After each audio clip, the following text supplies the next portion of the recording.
I'm taking you through the work of SC SAYLES, whose book Gateways, Exploring the Occult Realms of Altered Consciousness, looks quite literally at the gateways, these practices and experiences that claim to open doors to hidden realities.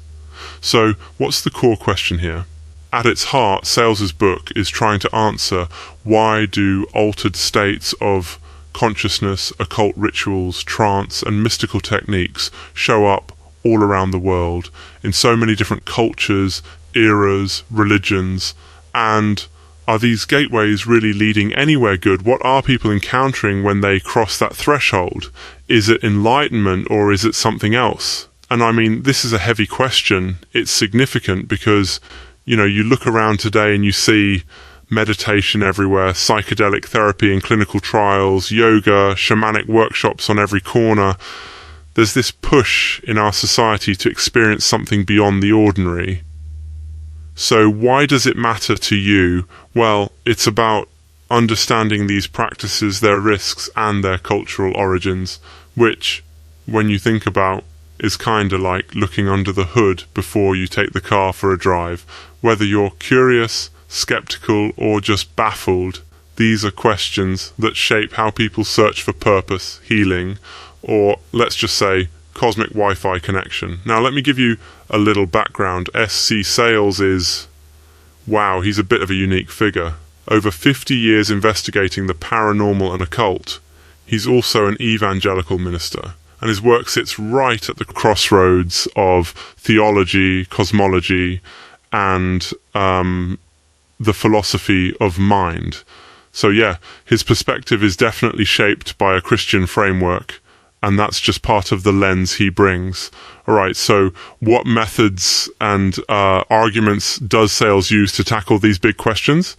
First, he's pulling from all sorts of fields: biblical exegesis, historical records of shamanism and mysticism, psychology, think Freud and Jung on archetypes and the unconscious, alongside actual case studies of people who've experienced trance, possession, or what he calls occultic subjection. He basically tries to lay out this universal pattern where cultures all the way from Amazonian shamans to medieval European mystics use rituals, chanting, drugs, fasting and more to intentionally induce altered states. And here's the kicker: these altered states, they're not random, they're engineered.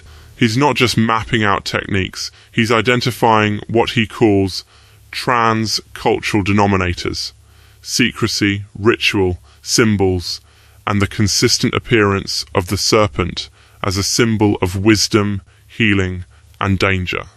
He sees the serpent everywhere, in Hindu yoga, in Amazonian visions, in Western esotericism. It's all tangled up, he says, with the idea of hidden power and spiritual initiation. But what's he getting at with these ideas? SAYLES contends, again, that these gateways aren't necessarily leading to enlightenment or healing. He argues that scripture and church tradition repeatedly warn that pursuing altered states for hidden power or secret wisdom can open people up to deception, confusion, psychological distress, or in his words, spiritual bondage. He points out that cases throughout history, like possessions in medieval Europe, modern psychedelic sessions, certain types of deep meditation, often present similar patterns of paranoia, despair, or loss of autonomy. Interesting, yeah? But also concerning. One of the book's biggest tangible insights is this: altered states are never just about private experience. They're embedded in ritual, they're interpreted by culture, and they come with consequences that blend the psychological, physical, and, the possibly spiritual.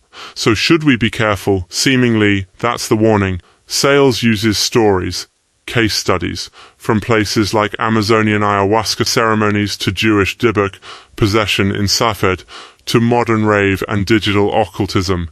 And he repeatedly says, test everything. Don't just jump into spiritual gateways uncritically.